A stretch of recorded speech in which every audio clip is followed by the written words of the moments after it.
and I'm super excited to have you here today. So today I wanted to talk about the 5 love languages. I discovered this many years ago. Dr. Gary Chapman wrote this book, and it literally, the 5 love languages will revolutionize the way in which you communicate with your partner. And it also will make you think about your children if you have them, your bestie, your mom, like different people in your life. You'll be like, oh, so what he discovered is if you don't address someone by their love language, they will not feel connected or loved. And he also found that most people try to give love based off of their love language. Now, that is something else. But before we get started, I'm going to give you all the deets, guys. Go ahead, like and subscribe. Also, we just opened up the Soulful Sister Circle. This is a place where it's a safe haven for women of color who are purpose driven, who want to up level their lives, their money, their relationships, their self-care, everything. We're doing it in the Sister Circle. So I want to make sure you know about that. Check out the links below. That's where you can find out that great information, okay? Well, let's get into it. 5 love languages. So the very first love language is gifts. Some people feel love when they receive gifts. Guys, this is my mom all day long. You buy my mom a nice gift and she is your best friend, okay?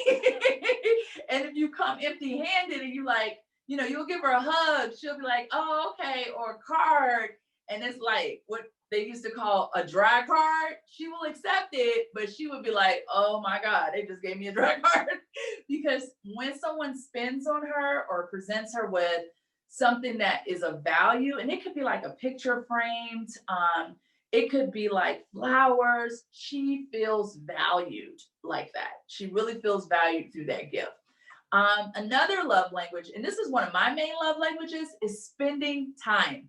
So you can say you're writing these checks to me, you said, Melissa, I got you this, but I'm like, babe, we need a date, babe. When are we going out? Like, we're spending time. That is right on time with me. I'm feeling all the love in the world because we're doing stuff together. And I absolutely love that.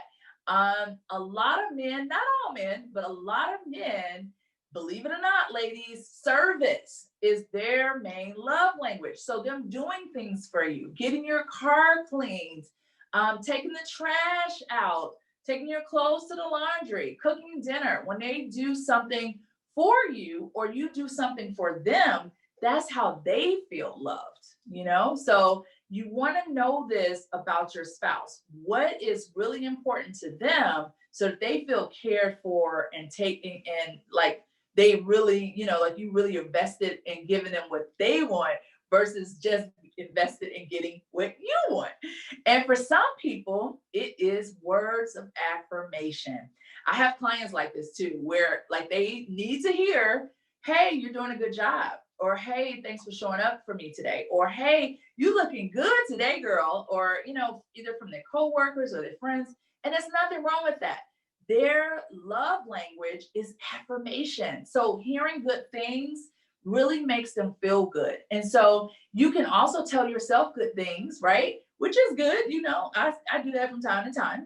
Melissa, girl, you got it going on. You really do. But it's great when you hear from other people as well, right? So love language, again, words of affirmation. And then the final one, and I need to check this out, guys, because I have been talking. Physical touch. Oh my God, how could I even almost like forget physical touch? Like what? So some people need to be touched, okay? So those are those lovey-dovey couples. That's me, by the way, right? We like touching and holding hands and dancing in the kitchen and just, having a good old time, right? But physical touch, if they're not being touched, if they're not being caressed, and it doesn't always have to be sexual, although it may be, but it's more so just that intimacy of we're connected. So it could be, like I said, hugs, it could be kisses, that light caress on the back of the neck. Those things make that person who has that language feel very important, feel amazing. Now, One of the common questions that people always ask me is like, can you have more than one? And the answer is yes, you can. You can have more than one, and they might be in different priorities in which you feel the love through them and so forth. But there usually are a couple that are on the bottom and not necessarily on the top, right? So those are the ones that really, really get your heart. Well, guys, it's been so amazing just to spend this time with you, share some tips about love, and how you can receive more love and how you can give love to others. Again, please go ahead and like and subscribe and check out the link below so you can learn about our Soulful Sister program. This is a program where we are bringing women together in a safe community, allowing them to express themselves as they grow and gain amazing tools every single day so that they can take their life to the next level. Well, anyway, guys, I'll see you next time. And thanks again for joining me. Bye.